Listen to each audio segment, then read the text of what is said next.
여러분과 함께 8월 12일 성경 읽기 시작하겠습니다.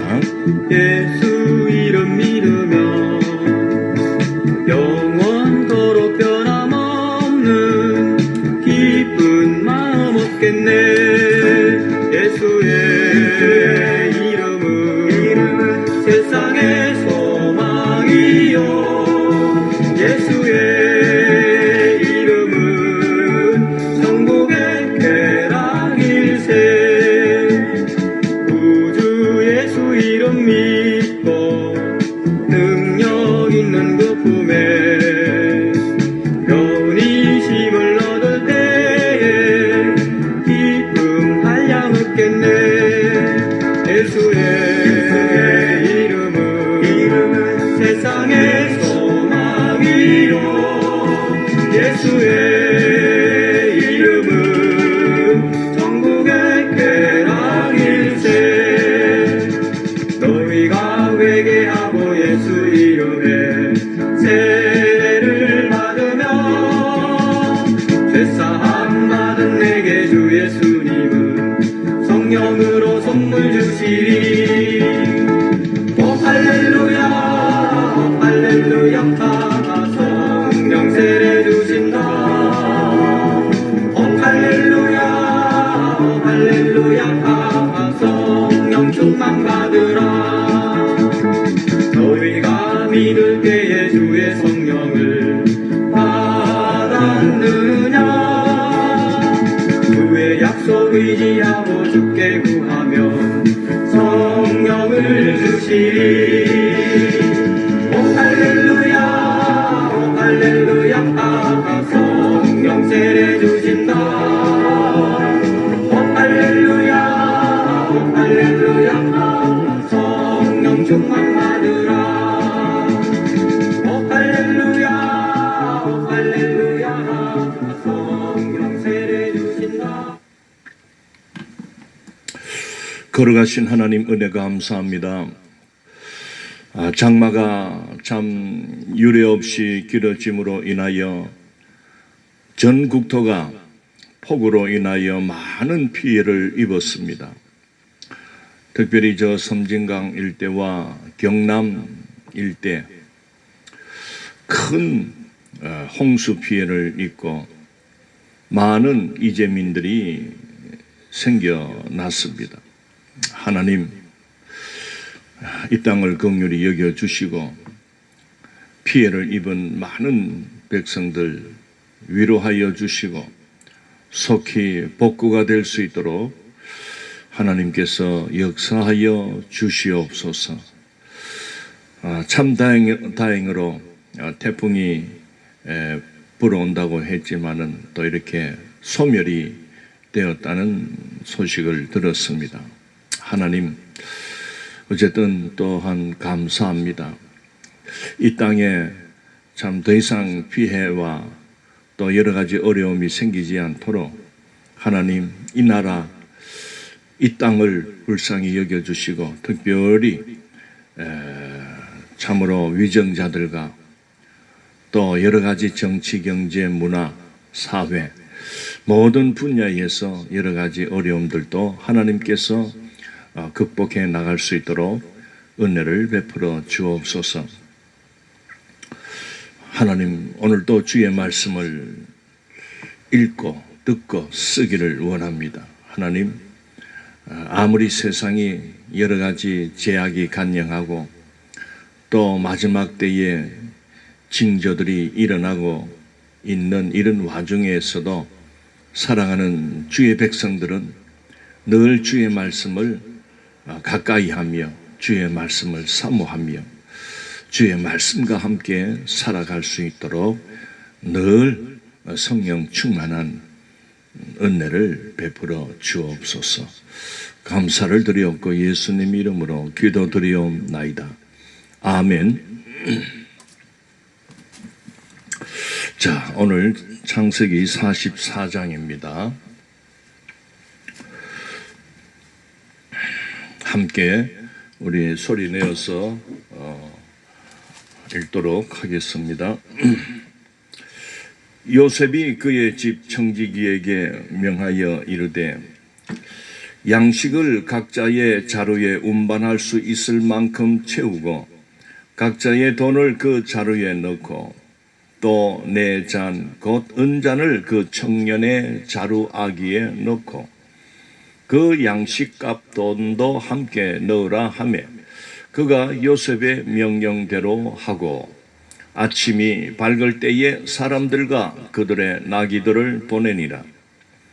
그들이 성읍에서 나가 멀리 가기 전에 요셉이 청지기에게 이르되 일어나 그 사람들의 뒤를 따라가서 그들에게 이르기를 너희가 어찌하여 선을 악으로 갚느냐? 이것은 내 주인이 가지고 마시며 늘 점치는 데에 쓰는 것이 아니냐? 너희가 이같이 하니 악하도다 하라. 청지기가 그들에게 따라가서 그대로 말하니 그들이 그에게 대답하되 내 주여 어찌 이렇게 말씀하시나이까? 당신의 종들이 이런 일은 결단코 아니하나이다. 우리 자루에 있던 돈도 우리가 가나안 땅에서부터 당신에게로 가져왔거늘 우리가 어찌 당신의 주인의 집에서 은금을 도둑질하리이까? 당신의 종들 중 누구에게서 발견되든지 그는 죽을 것이요 우리는 내 주의 종들이 되리이다. 그가 이르되 그러면 너희의 말과 같이 하리라. 그것이 누구에게서든지 발견되면 그는 내게 종이 될 것이요 너희는 죄가 없으리라. 그들이 각각 급히 자루를 땅에 내려놓고 자루를 각기 푸니 그가 나이 많은 자에게서부터 시작하여 나이 적은 자에게까지 조사하며 그 잔이 베냐민의 자루에서 발견된지라.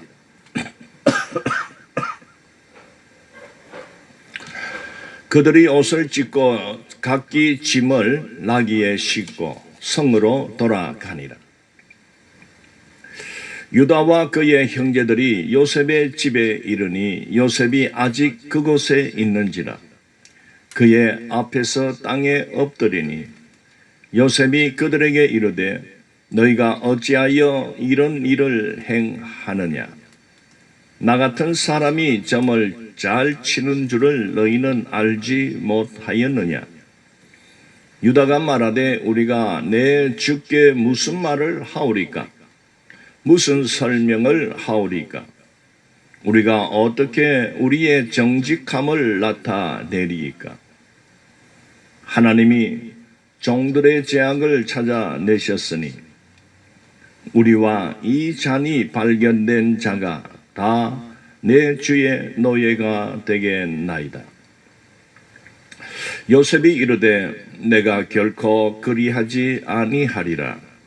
잔이 그 손에서 발견된 자만 내 종이 되고 너희는 평안히 너희 아버지께로 도로 올라갈 것이니라.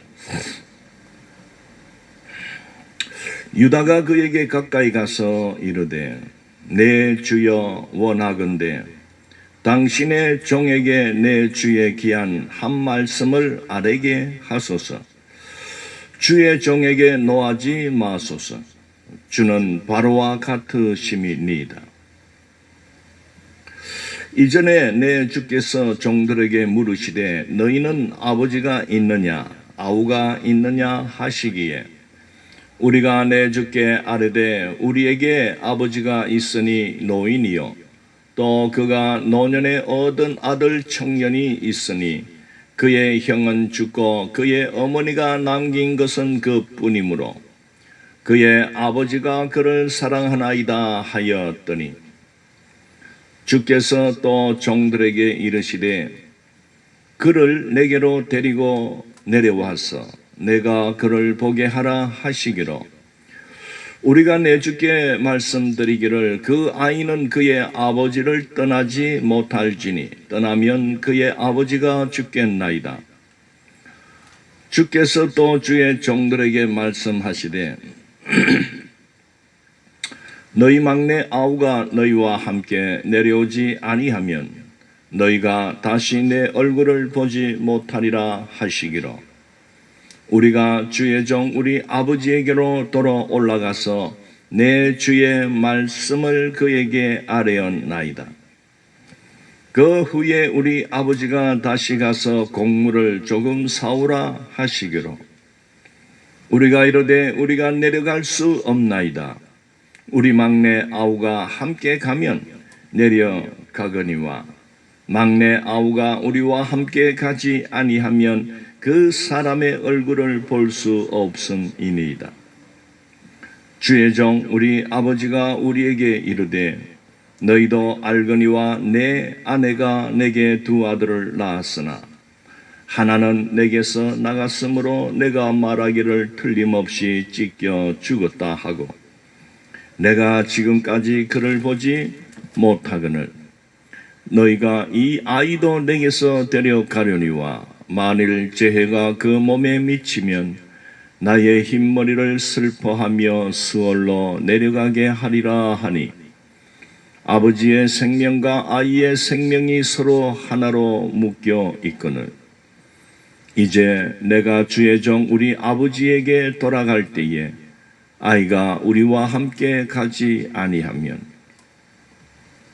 아버지가 아이의 없음을 보고 죽으리니 이같이 되면 종들이 주의 종 우리 아버지가 흰머리로 슬퍼하며 수월로 내려가게 함이니이다.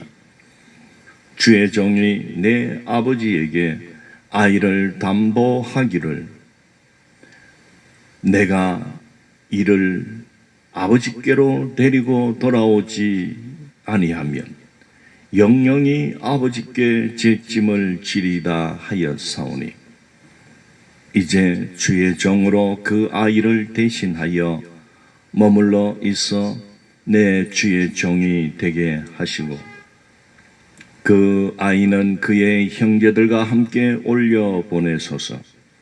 그 아이가 나와 함께 가지 아니하면 내가 어찌 내 아버지에게로 올라갈 수 있으리까? 두렵건대 재해가 내 아버지에게 미침을 보리이다. 아멘. 예, 오늘도 새날이 시작되었습니다. 참 대구는 제가 살아보니 여러 가지로 좀 더워서 그렇지 살기는 참 괜찮은 도시다 그런 생각이 듭니다. 참 다른 지역에는 물이 비가 폭우가 쏟아지고 해서 물난리가 나고 집이 잠기고 차들이 떠내려가고 소가 떠내려가고 그런 참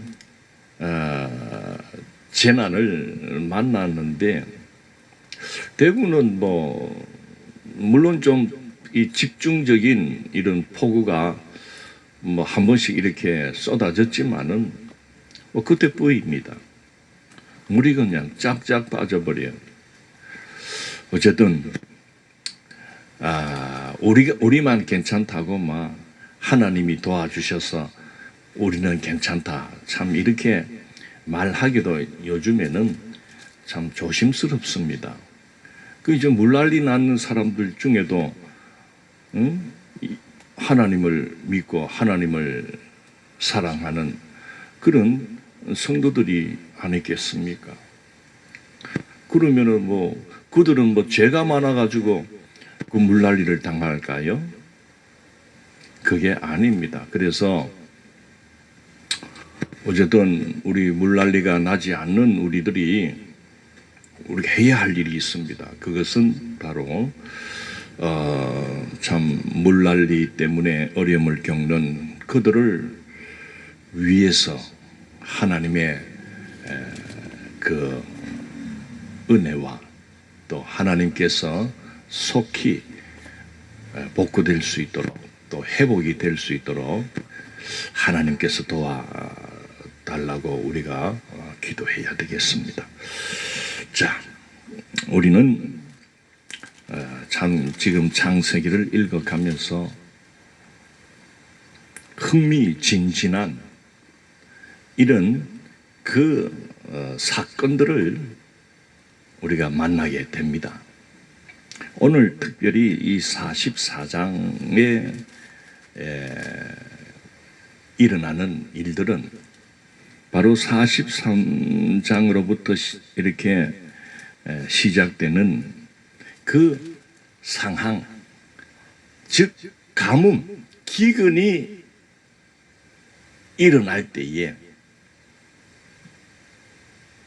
그 애굽 나라와 그 일대 가나안 지역 그 일대에 심각한 이런 흉년이 일어날 때에 그 야곱의 가정에서 일어나는 그 사건들을 오늘 성경 이 창세기 기자는 집중을 하면서 그 가운데서 하나님의 놀라운 섭리와 그 하나님의 구속사의 그 역사를 써내려 가는데 그 야곱의 가정, 즉 12아들이 사용되고 있는 그 부분들을 우리들에게 이야기식으로 또 설명을 해주고 있습니다.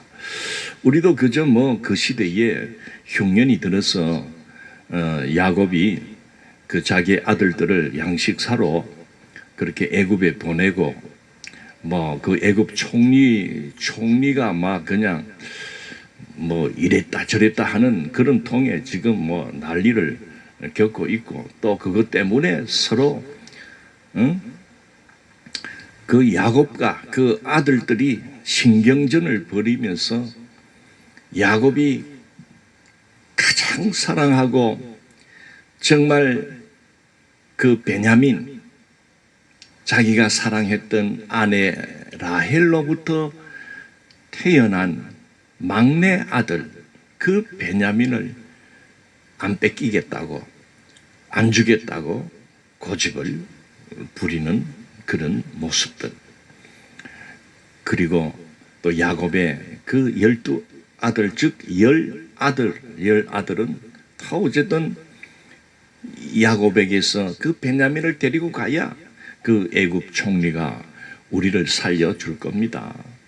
이렇게 해서 43장이 진행이 되었는데, 여러분, 야곱이 자기의 생각, 자기의 고집을 내려놓을 때 일이 쉽게 아주 이렇게 풀어지게 되는 그런 장면들을 보았습니다.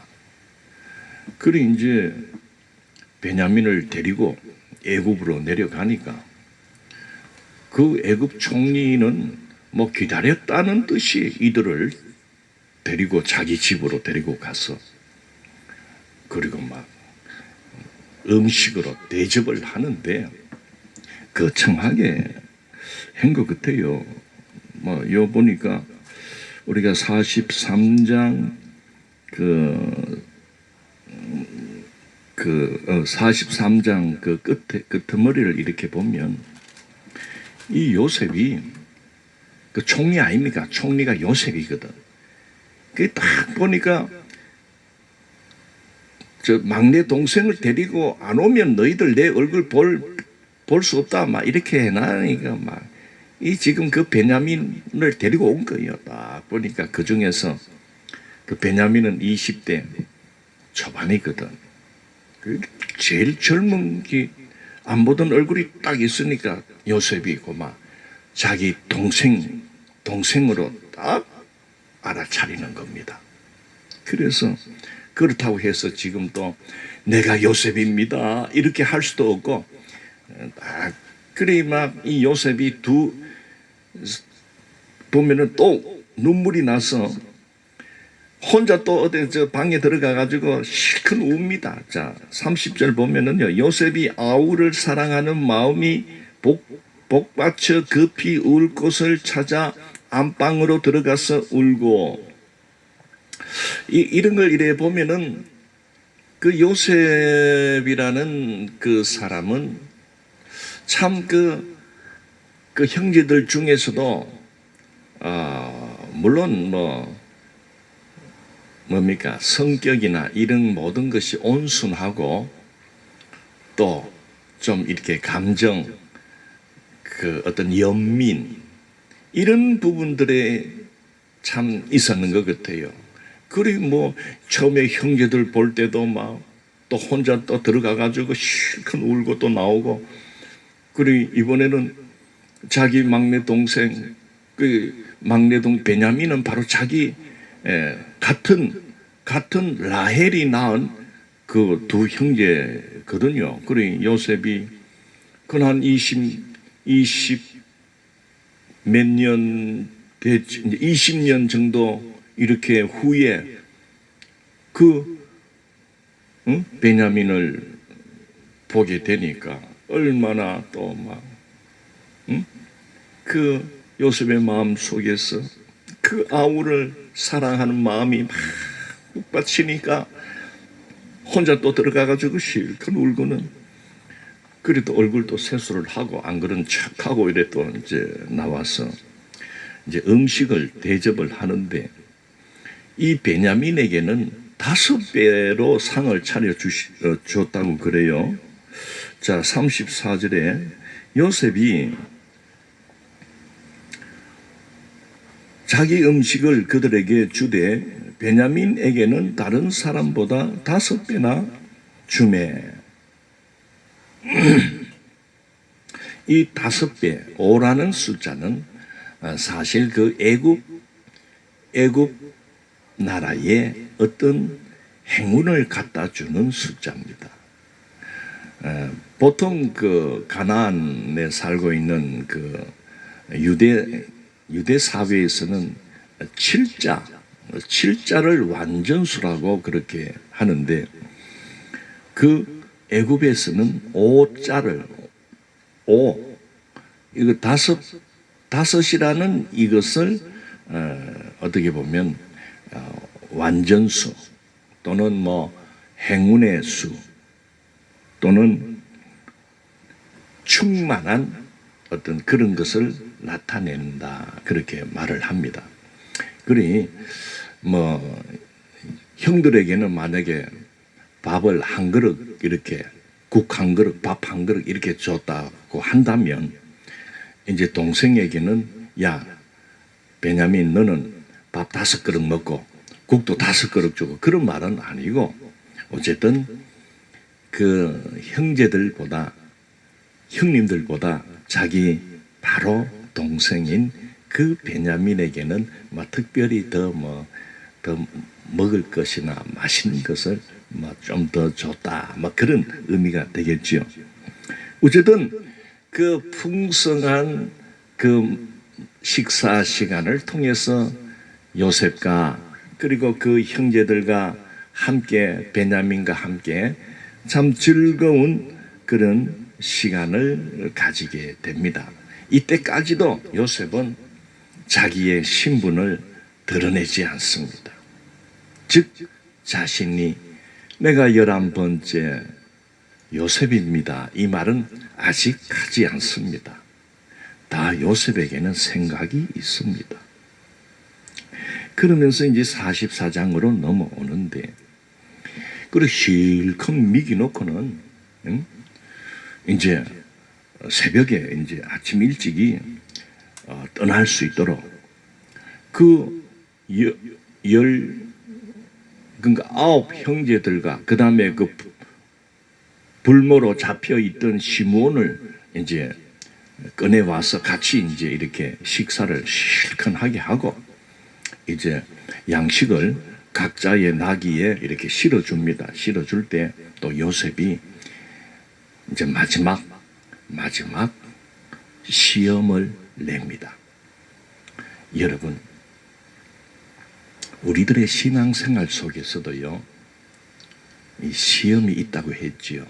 즉 하나님이 주시는 시험도 있고 또 마귀가 주는 시험도 있는데, 마귀가 주는 시험은 우리를 막 그냥 막 망하게 하고 우리를 죽게 하는 그런 어떤 시험이라면, 하나님의 시험은 전번에도 제가 말씀드렸듯이 우리를 더욱 우리답게, 성도답게, 그리고 믿음이 더욱 참 충만하도록 우리의 능력과 우리의 그 실력을 이렇게 평가하는 그런 시험이라고 했습니다.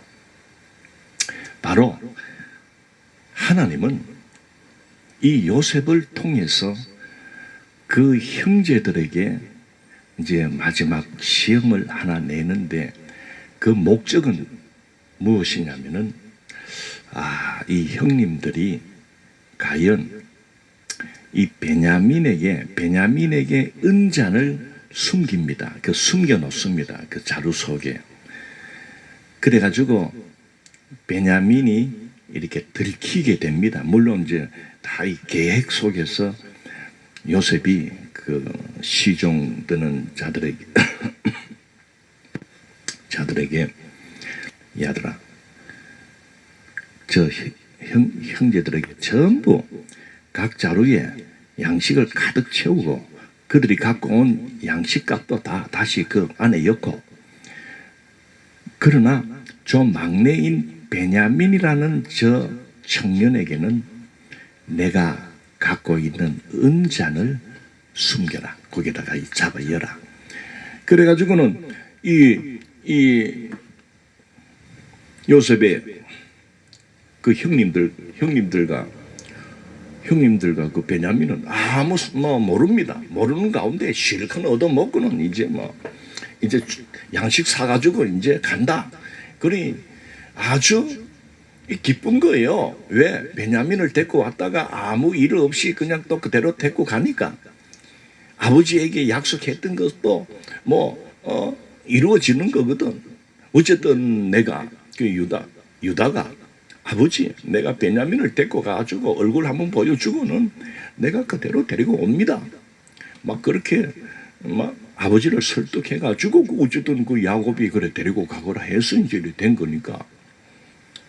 그런데 이제 요셉은, 애굽 총리는 그 베냐민에게 어떤 누명을 이렇게 씌울 수 있도록 몰래 은잔을 하나 딱 잡아 여놨습니다. 이게 다 계획 있는 생각입니다. 다 뜻이 있어요. 왜 그랬느냐?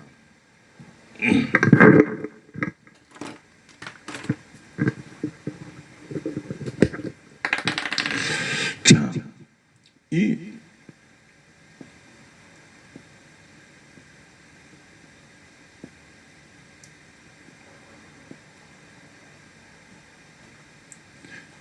자루를 이제 이렇게, 양식 자루입니다. 이게 너무 크나? 그러면 좀 작게 합시다.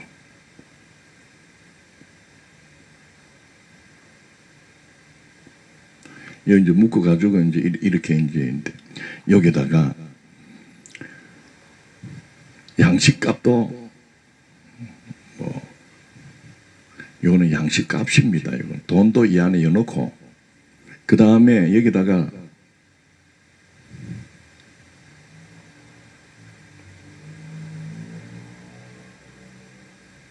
자, 이런 은잔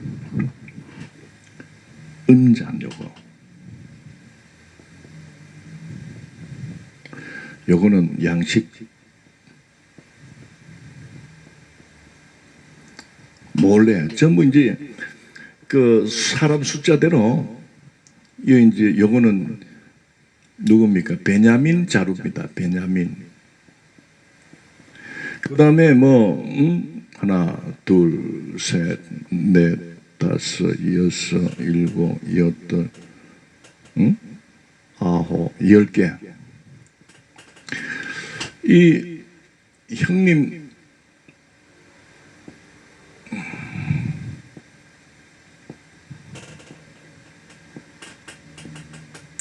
형님들 자루에는 이 돈만, 이게 이제 돈 양식 돈만이 잡아야 나는데 돈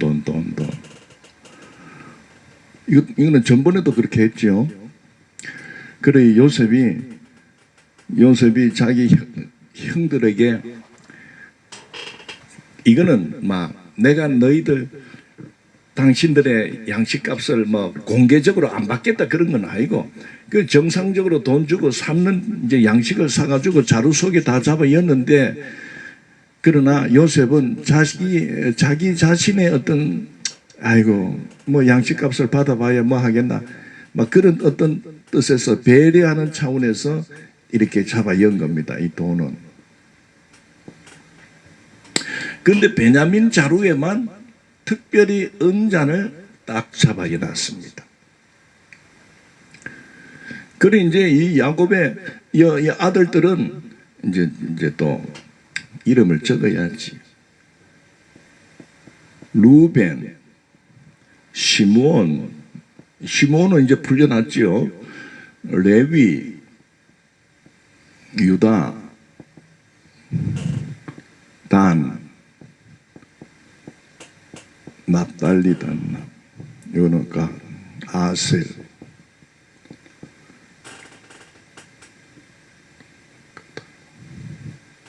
이사갈, 스불론. 요게 이제 제일 막내가, 이름도 순서가 안 맞잖아. 응? 막 그렇습니다. 이게 제일 막내입니다.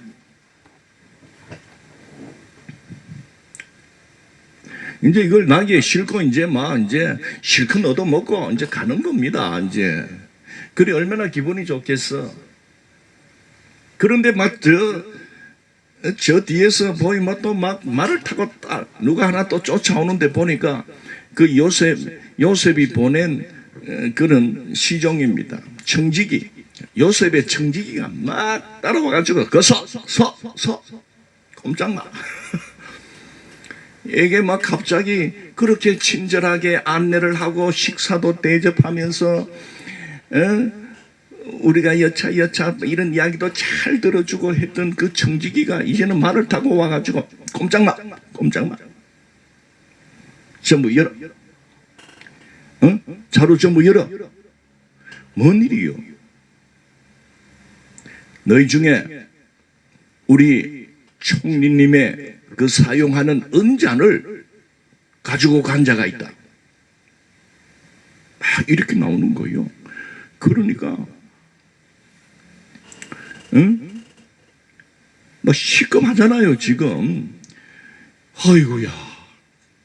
전번에는 또 뭐 돈을 이어가지고 또 그렇게 시급을 시키지만은 이제는 또 은장까지 또 그러니까 이제 이렇게 말합니다.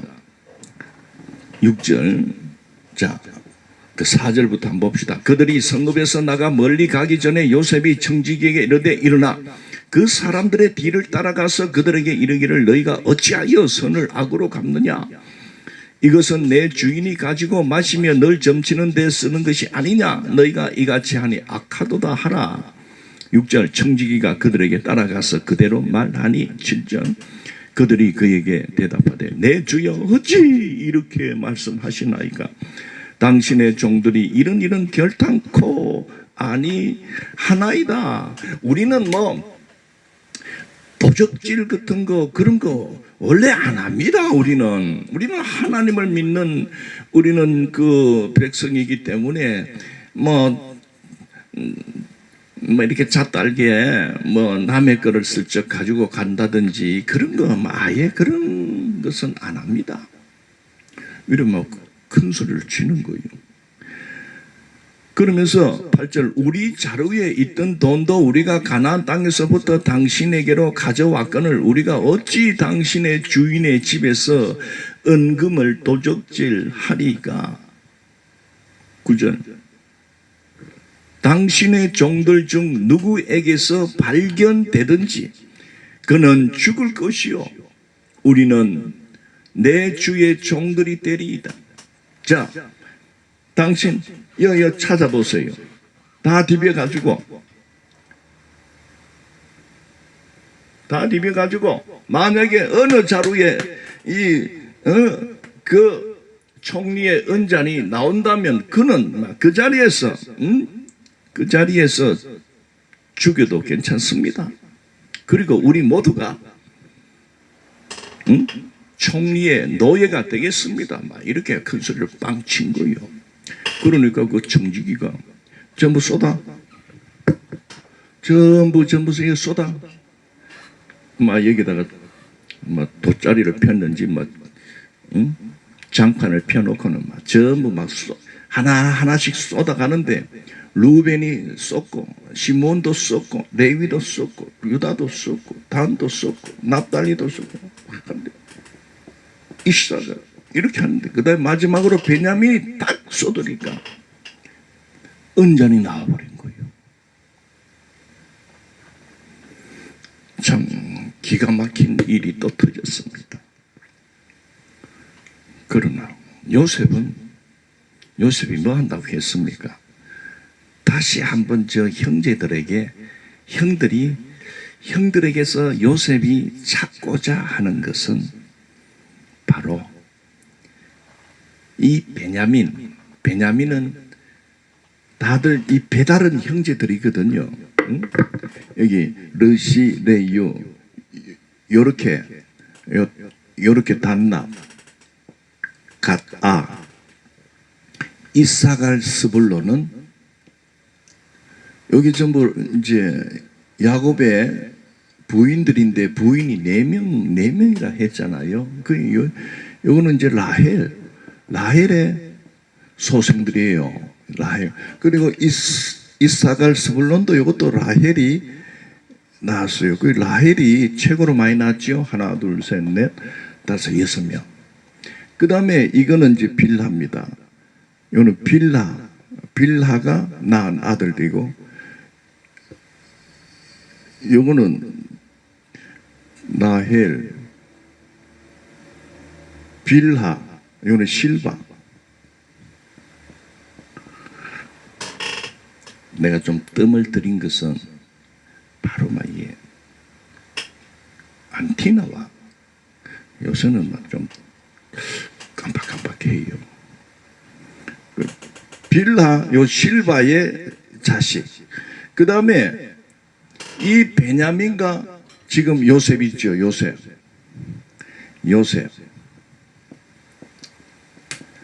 요셉은 그림을 또 그려줘야 되죠.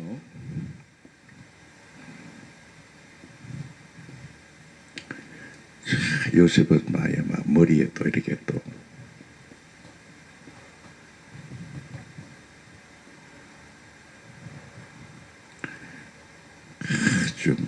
지금은 총리입니다.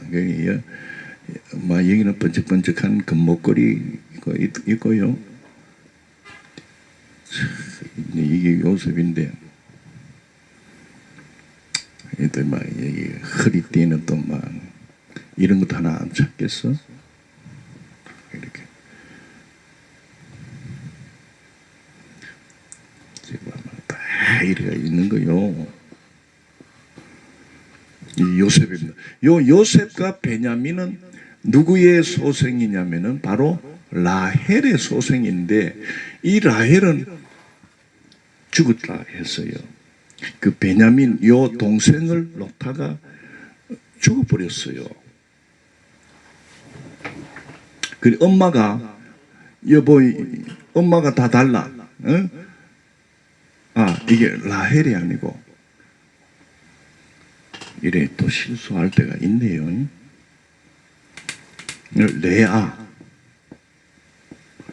레아의 소생들입니다. 그리 이 12형제들이 전부 엄마가 4명이나 있다 보니까 이렇게 이 형제들끼리 뭐 같이 뭐 이렇게 해도 자기 같은 배에서 난 형제들끼리는 좀 더 이렇게 하는데, 이 레아의 이 아들들 르시, 레유 전부 이거 나이가 많잖아요. 먼저 태어났으니까. 그러니 이 빌하나 실바나 이런 자식들하고는 같이 놀아는 주는데 은근히 서로의 이 견제 심리가 있는 거예요. 그 제일 좀 얄밉게 생각하는 것은 요 막내 요셉과 베냐민이 항상 이 형들에게 의해서 좀 미움을 받았어요. 왜냐하면은 그 야곱이 뭐 이 라헬만 좋아했고요.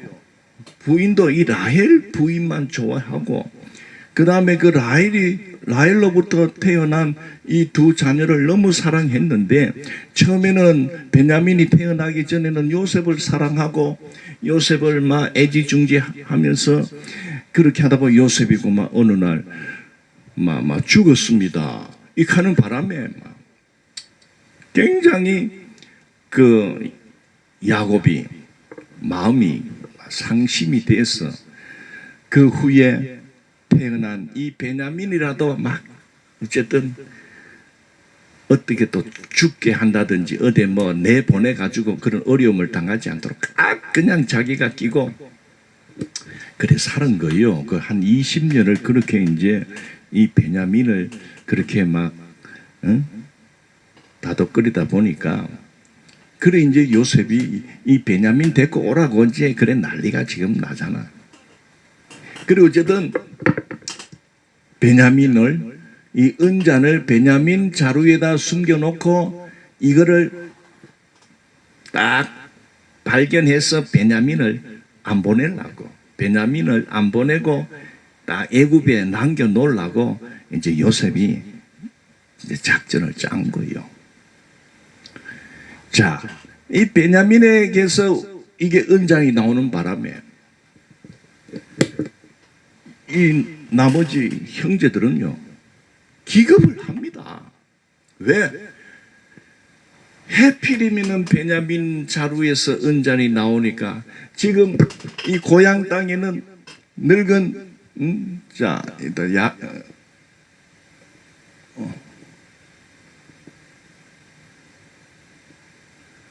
이제 이것도 머리를 짜매겠지.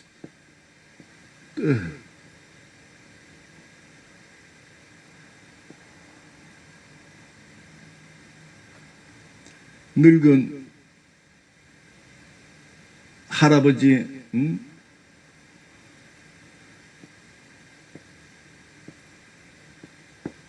야곱. 이 야곱에게는 베냐민밖에 없는 거예요. 아직까지는.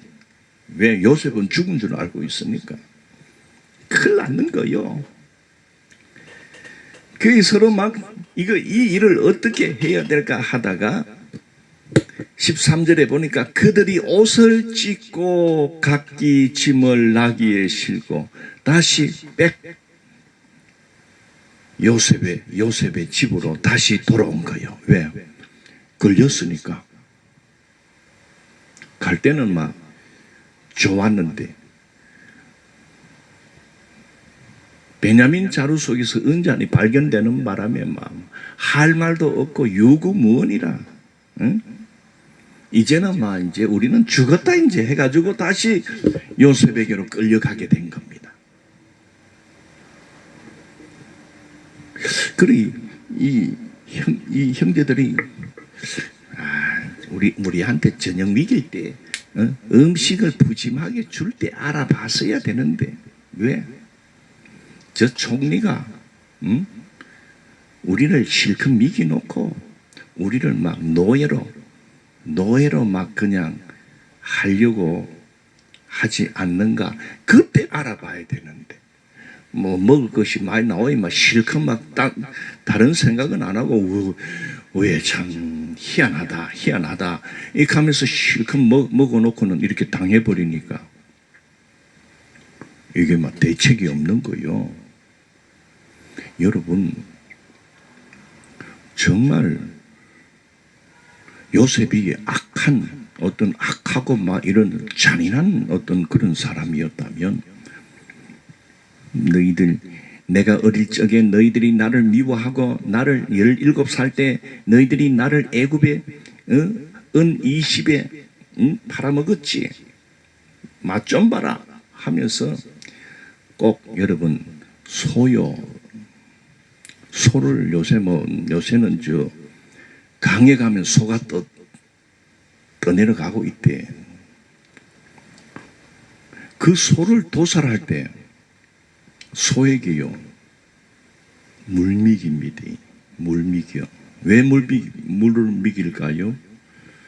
어쨌든 뭐 값이 좀 나가도록 또는 무게가 더 나가도록 뭐 그런 것도 있고 뭐 어쨌든 죽기 전에 물이라도 실컷 먹고 그냥 잡는 거요. 돼지도요 잡을 때요 실컷 미기 놓고 잡아버려요. 그래 요셉이 이 악감정을 풀고 그래서 가지고 막 자기 집에서 그냥 막 무심하게 그냥 그렇게 미겼잖아요. 그래 이제 이 형들이 생각할 때는 저 요셉이 저 총리가 정말 악한 자구나. 우리를 노예로 만들고 종으로 삼기 위해서 우리에게 물미겠구나. 이렇게 이제 막 생각이 안 나겠어? 그런데 그때에 이 르시레유 유다가요 43장하고 44장에서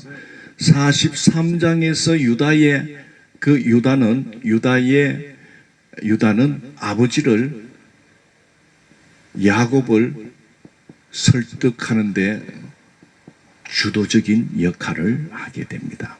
그래서 유다가 정말 그 그 애굽의 총리가 정말 아버지가 제일 사랑하는 이 베냐민을 안 데리고 오면 내 얼굴 볼 생각하지 마라.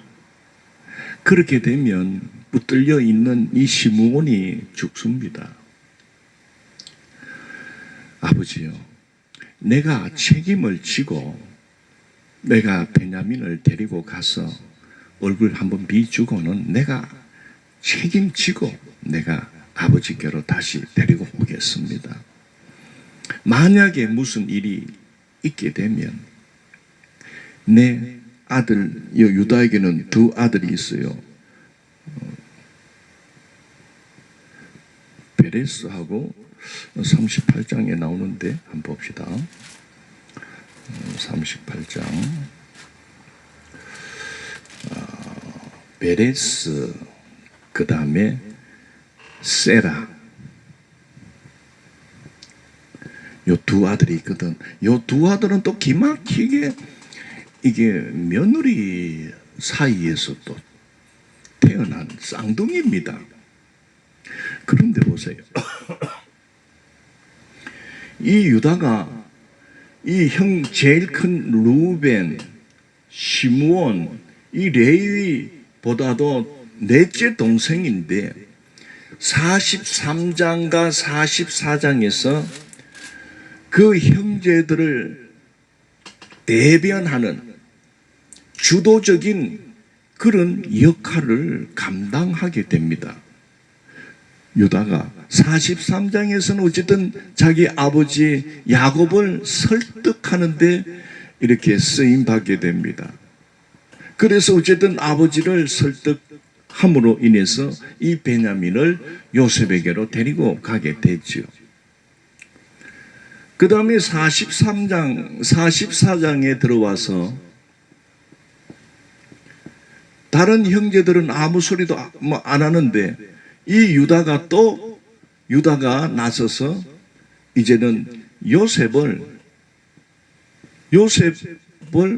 설득합니다. 무슨 설득입니까?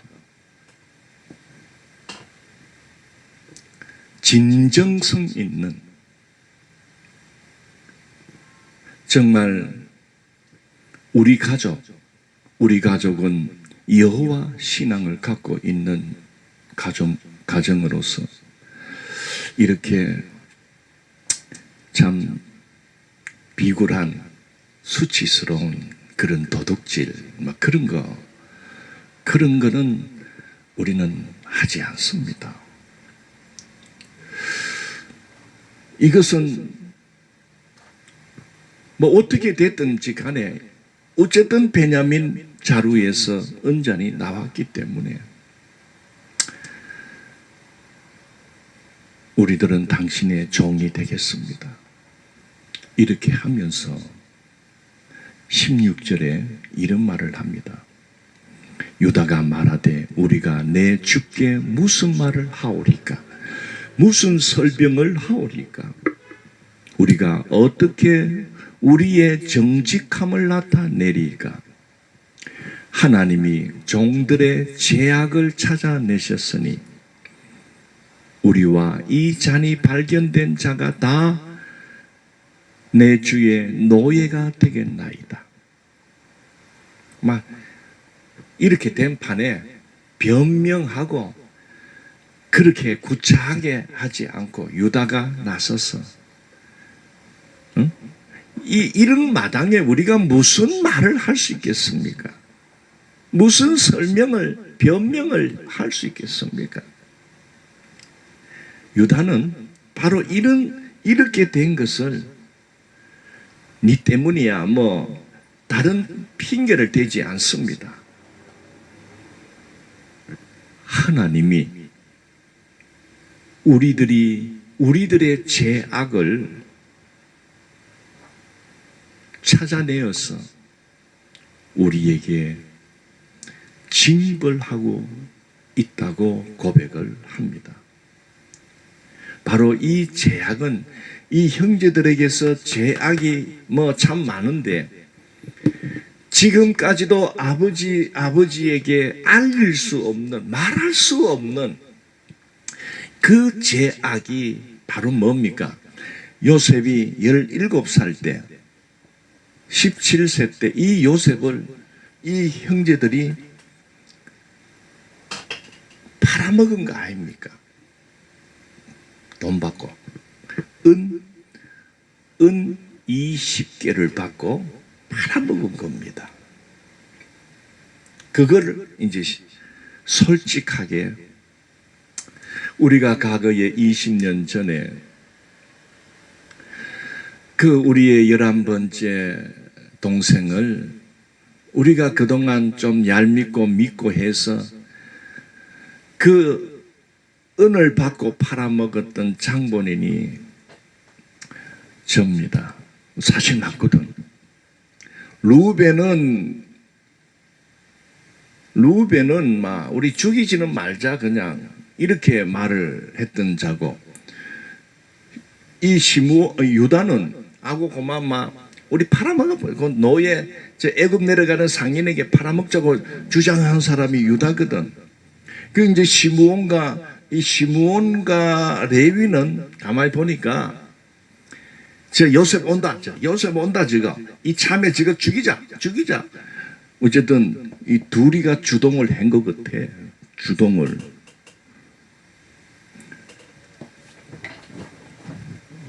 왜?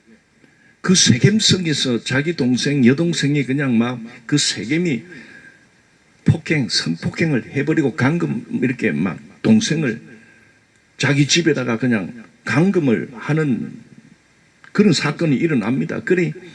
그때 다른 형제들은 그렇게 안 나섰는데 이 시므온과 레위가요, 이 성격도 보면은 이 시므온이 굉장히 이 다혈질적이고 뭔가 공격성이 있고 뭔가 분노가 일어나면 참지 못하는 어떤 그런 성격의 소유자인 것 같아. 그래 시므온이 야 레위 니 내하고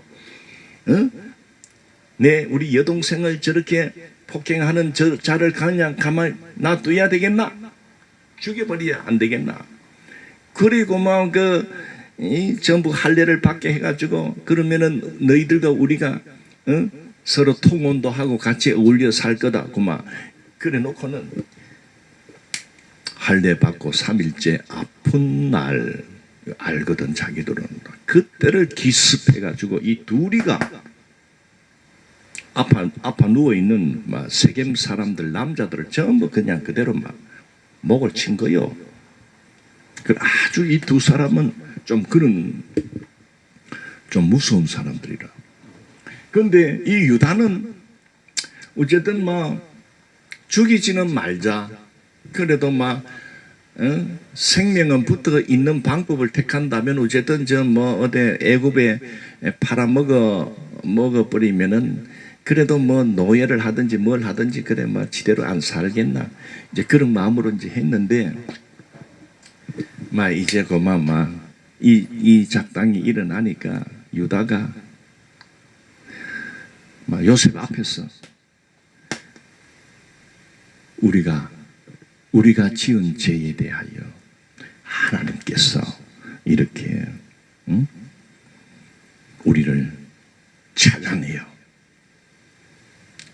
기억나게 해서 우리를 지금 하나님이 심판하시는 것입니다. 이렇게 요셉에게 말을 하면서 이제 우리 모두는 당신의 노예입니다. 이렇게 말을 하게 됩니다.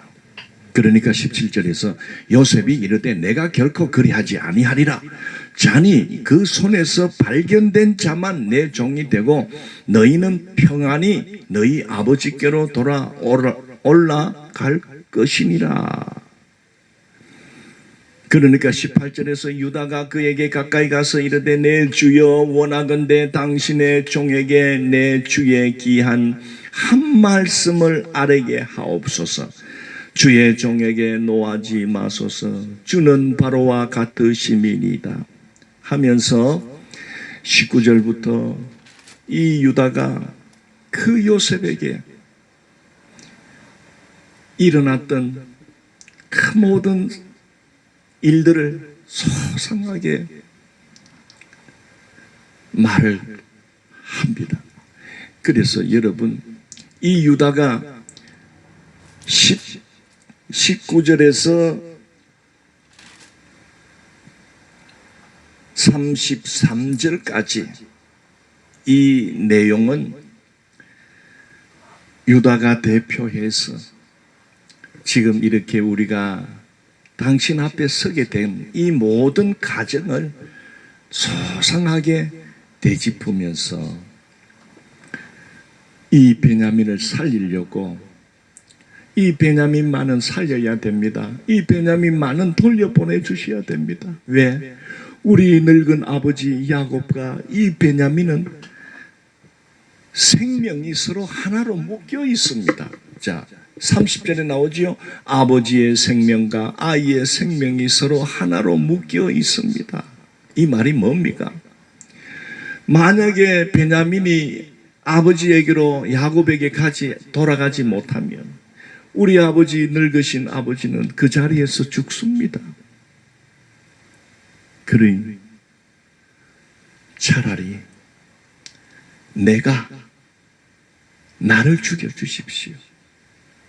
내 대신 내가 죽을 테니 이 내 마지막 우리 동생 베냐민만큼은 아버지에게로 돌아갈 수 있도록 해달라. 33절에 나오지요. 이제 주의 종으로 그 아이를 대신하여 머물러 있어 내 주의 종이 되게 하시고 그 아이는 그의 형제들과 함께 올려 보내소서. 34절 그 아이가 나와 함께 가지 아니하면 내가 어찌 내 아버지께로 올라갈 수 있으리까? 두렵건대 재해가 내 아버지에게 미침을 보리이다. 여러분, 이 유다도 사실 죄가 많습니다. 유다. 지금 유다가 고백하는 죄는 뭡니까? 이 형제들하고 같이 함께 모의해서 함께 지은 요셉을 은 20에 팔아 먹은 죄. 이거는 다 공범들입니다. 그 다음에 유다는 자기 형제들 중에서 제일 먼저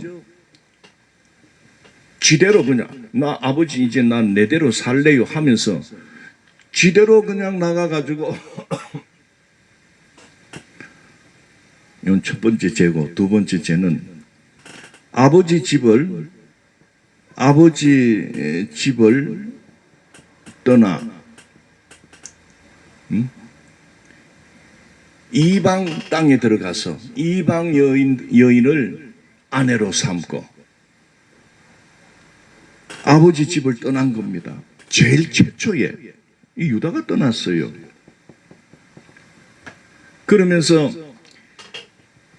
그 유다가 이방 여인과 결혼해서 낳은 세 아들이 있었다 했지 않습니까? 그것도 지금 또 생각이 안 나니까 다시 한번 되돌아가서 38장에 그 아들이 엘, 오난, 셀라라고 했어요. 여기에 이 베레스, 자, 이방 여인과 결혼해서 세 아들을 낳았습니다. 처음에는 엘, 그 다음에 오난, 셋째 셀라. 그래서 이제 이 첫째 아들을 장가까지 보낸 사람입니다. 그래서 이제 그 이방 여인인 다말을 결혼을 시켰는데 이 뭐 어쨌든 엘이 자식도 없이 그만 죽어버렸어요. 죽고. 그래 그 당시 계대 결혼 형이 부인을 맞이했는데 자식 없이 먼저 죽게 되면 그 동생들이 그 형수에게 들어가서 아이를 낳아줘야 됩니다.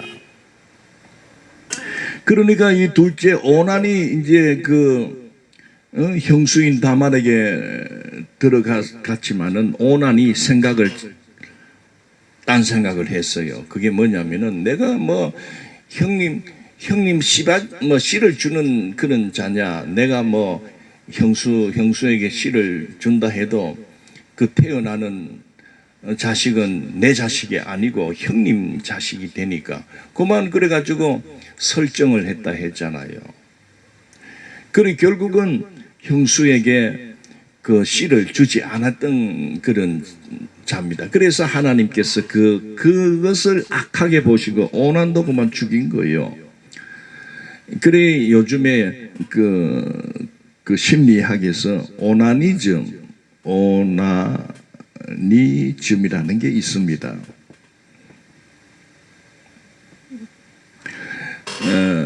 그러니까 이 청소년들이나 이 청년들 어떤 그런 때의 어떤 자위 행위, 이것을 이제 이 오난이 바로 씨를 정상적으로 주지 않고 땅바닥에 흘려버렸다. 거기에서 유래가 돼 가지고 오늘날 뭐 청소년들의 어떤 그런 자위 행위를 오나니즘 그렇게 말을 하는 겁니다. 여기서 이름이 생기게 된 거지요.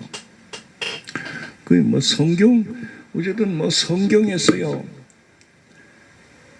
따가지고 이름 지은 것들이 많습니다. 결국은 이 셀라는 나이가 어리다 보니까 이제 다말이 유다가 이 다말 보고 너는 내 집에 가 있어라. 나중에 이 셀라가 이제 장가갈 때쯤 되면 내가 너를 불러와서 어쨌든 그 셀라가 너와 함께 살도록 할게. 이렇게 해놓고는 막 그거 지키지 않는 바람에 다말이 그냥 막 이렇게 기생분장을 해가지고 또 이제 시아버지를 또 유혹하는 또 그런 게 또 사건이 일어났잖아요. 어쨌든 이 유다는 죄가 있어요.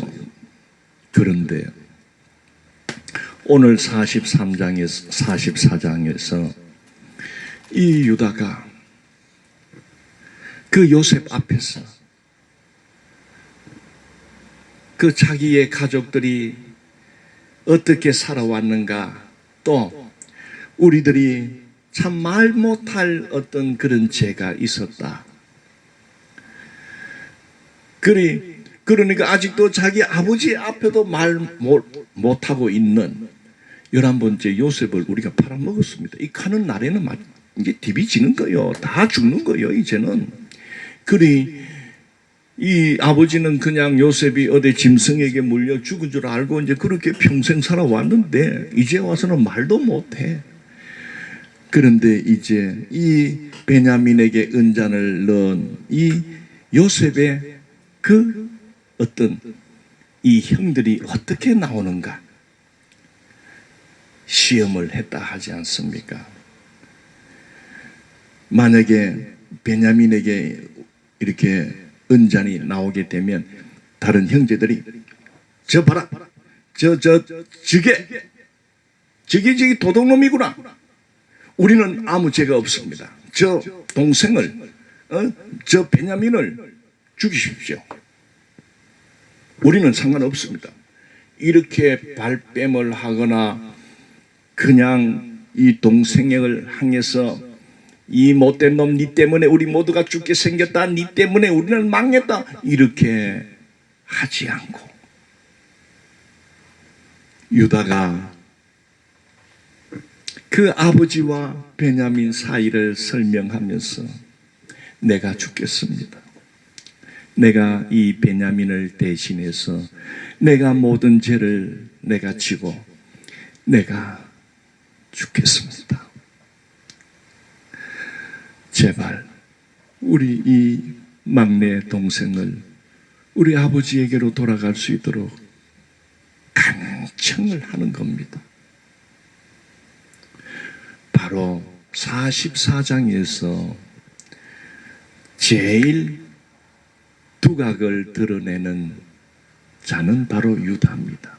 유다의 어떤 신앙 고백적인 자기의 죄를 철저히 깨닫고 자기의 죄를 하나님 앞에서 숨기다가 이제야 우리는 하나님의 벌을 받고 있습니다. 그럴 때에 요셉이 듣고 있을 때에 우리 형님들이 이제 어릴 적에는 서로 막 미워하고 나를 은을 받고 팔아먹기까지 했던 형들이 있는데 20년 만에 만난 이 형들은 참 많이 변화가 있었구나. 그들의 신앙적인 단련과 신앙의 훈련들이 있었어. 정말 하나님 앞에서 그렇게 살아가고 있고 또 이 형제들 사이에 서로 배가 다르지만은 서로 우애하는 그런 모습과 그리고 유다의 말을 통해서 살신성인 즉 죄 지은 자를 대신해서 죽기를 각오하는 그런 모습으로 나올 때에 요셉은요 45장에서 시작하면서 이런 말이 나옵니다. 45장 1절 요셉이 시종하는 자들 앞에서 그 정을 억제하지 못하여 소리질러 모든 사람을 자기에게서 물러가라 하고 그 유다의 그 간절한 진실된 죄를 회개하고 참회하고 우리는 하나님께서 우리의 과거에 지었던 그것을 들추어내어 벌을 주고 있습니다. 우리들이 과거에 그 11번째 동생을 은을 받고 팔아먹었습니다. 여기까지 요셉이 이제 듣게 됩니다. 요셉의 마음이 그 정을 억제하지 못해서 애굽 군인, 애굽 시종들이 둘러서 있는 자들을 전부 나가라. 너들은 다 나가라. 형제들만 남아있는 그 자리에서 내가 바로 당신들이 팔아먹은 요셉입니다. 이게 45장 첫 1절부터 나옵니다. 자, 그럼 내일하고 오늘 마무리하겠습니다.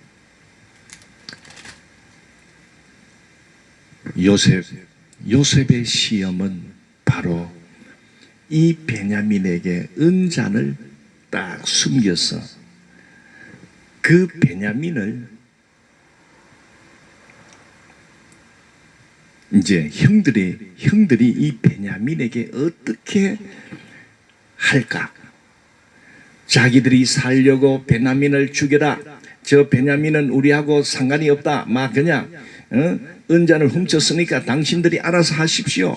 이렇게 나올까? 아니면은 그 베냐민을 어쨌든 애원하고 요청해서 그 형제들 서로가 전부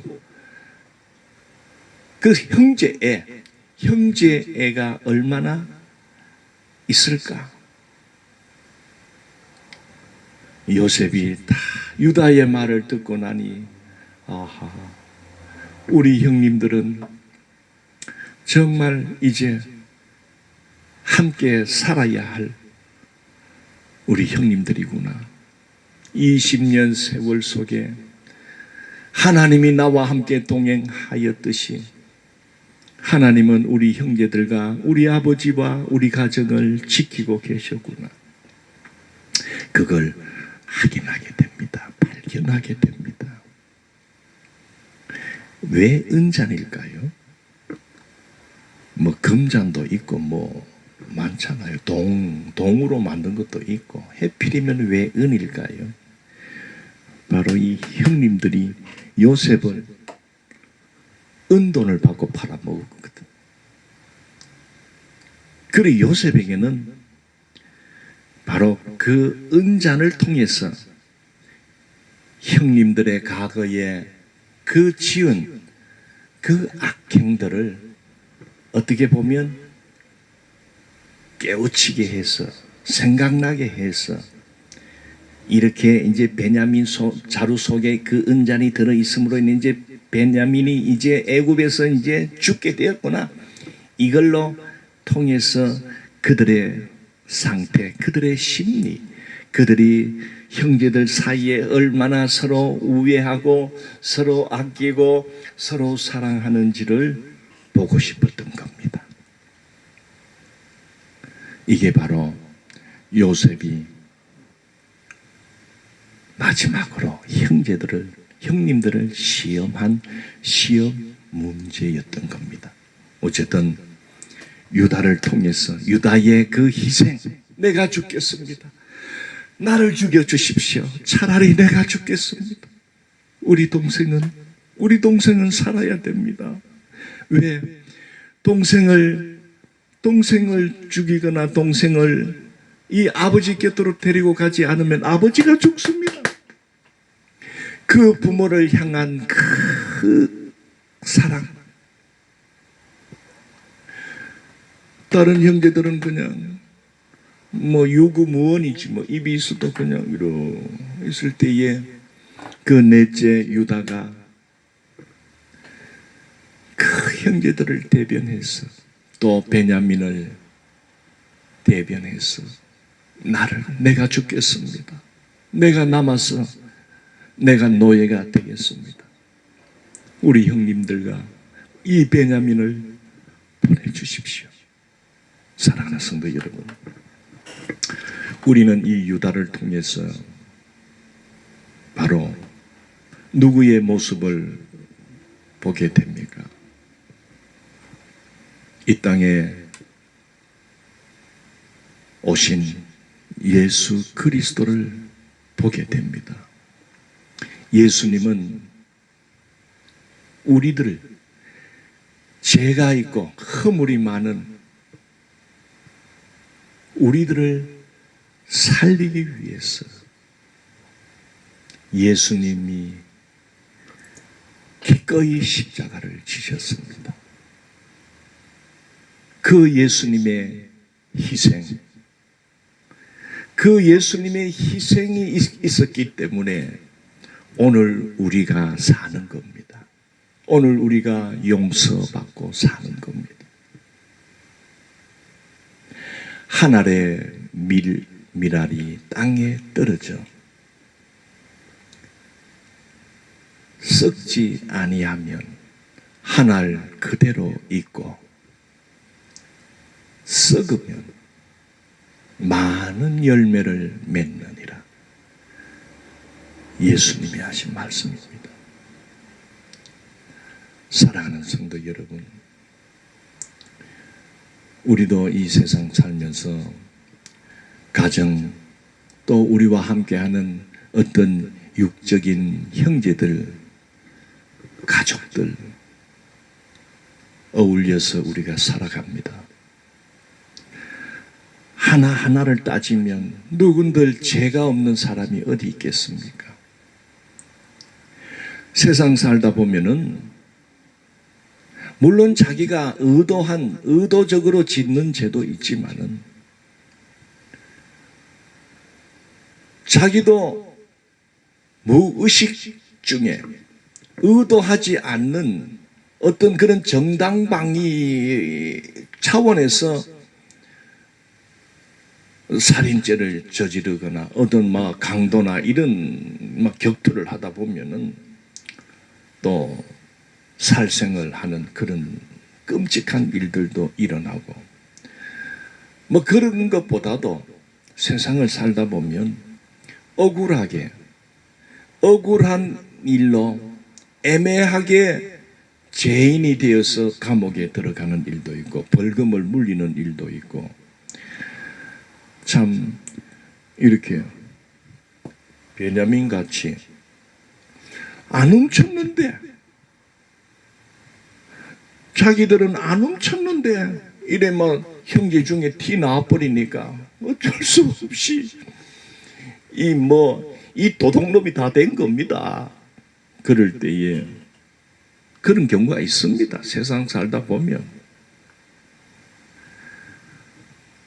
그럴 때에 혹시나 내 형제로 인해서 내가 애매히 누명을 쓴다든지 억울함을 당할 때에 하나님의 백성 여호와를 신앙하며 살아가는 우리 성도는 이 유다와 같이 솔직하고 정직한 모습이 있어야 됩니다.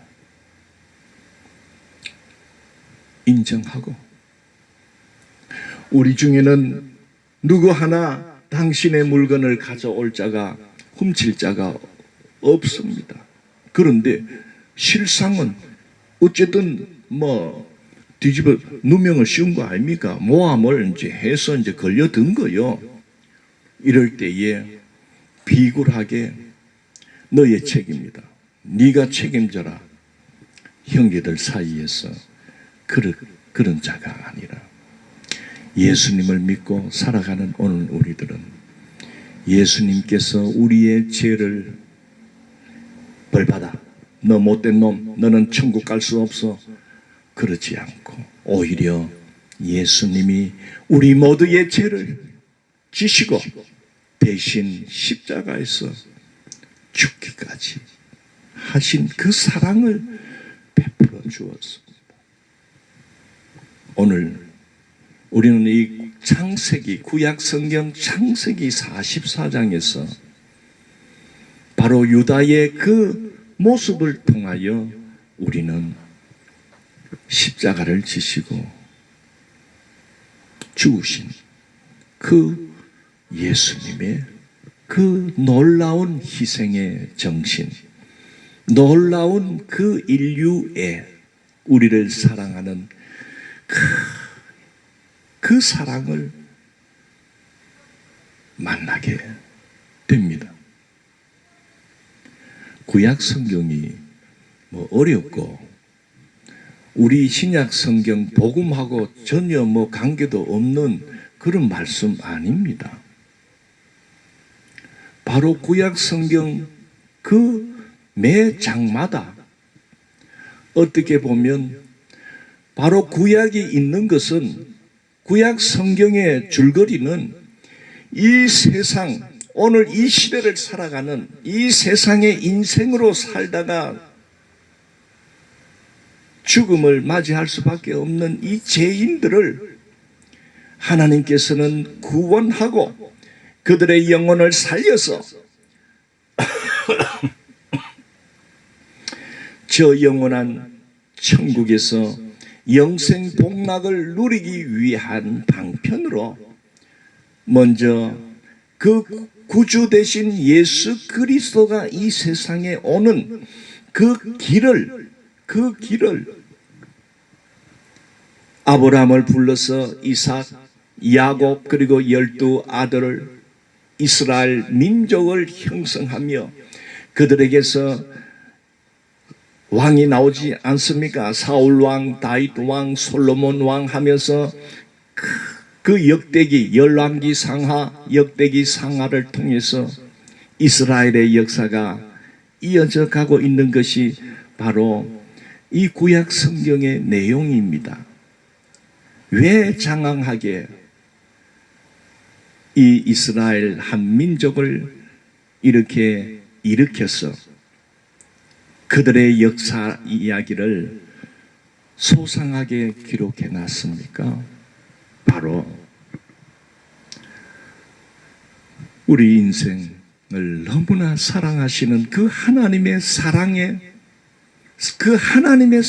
보내기 위하여 이렇게 창세기에서 그 시작부터 아브라함을 택하고 그 다음에 이삭을 택하고 야곱을 택하고 이제 12 아들을 택해서 그 중에 유독 이 유다를 택해서 그 구속사에 쓰임받는 그 약속의 계보를 이어가고 있는 그 이유가 뭡니까? 바로 유다의 모습처럼 내가 죽겠습니다. 우리를 용서해 주십시오. 우리 모든 형제들을 살려주십시오. 내가 죽겠습니다. 바로 죄인된 오늘 우리 모두를 구원하기 위해서 이 창세기와 구약 성경이 쓰여진 것입니다. 그리고 구약 성경 어려워서 나는 잘 안 읽을래요. 같이 말고 내하고 천국 갈 때까지 세상이 난리 치고 해도 폭풍이 불어오고 풍랑이 치고 폭우가 쏟아지고 집이 떠내려가도 우리는 주의 말씀을 읽고 주의 말씀을 듣고 주의 말씀을 쓰면서 그 하나님의 이 세상을 향하신 그 하나님 아버지의 그 사랑을 우리가 깨닫고 예수 그리스도와 같이 기꺼이 내 목숨을 희생할 수 있는 살신 성인 할 수 있는 그런 믿음의 자녀로 우리가 살아간다면 하나님은 우리를 통해서 이 세상을 변화시키는 놀라운 생명의 역사, 생명을 살리는 구원의 역사, 복음의 역사, 땅끝까지 전파하여 한 생명이라도 더 구원받게 하는 이 놀라운 변화를 일으키실 겁니다. 오늘은 여기까지 하겠습니다. 거룩하신 하나님 은혜 감사합니다. 오늘 44장을 통해서 베냐민을 살리기 위하여, 형제들을 살리기 위하여 유다, 네 번째 아들인 유다가 절절하게 자신의 그 신앙 고백적인 말을 요셉에게 하는 장면을 우리가 읽었습니다. 정말 유다가 그 베냐민을 대신해서 내가 죽겠습니다, 나를 노예로 삼으시고 우리 베냐민을 어쨌든 아버지에게로 돌려보내달라고 애원하는 그 모습을 통하여 우리는 지금도 하나님 앞에 우리들을 위하여 대신 십자가에서 죽으신 그 예수 그리스도의 그 기도, 그 간청을 듣는 그런 모습을 우리는 깨닫습니다. 어쨌든 감사합니다. 이 날씨가 덥고 또 폭우로 많은 어려움이 일어나는 이 상황이지만은 어쨌든 하나님 저들을 불쌍히 여겨주시고 힘을 주시고 용기를 주셔서 다시 극복할 수 있는, 일어날 수 있도록 하나님 역사하여 주옵소서. 감사하며 예수님 이름으로 기도드리옵나이다. 아멘. 아멘.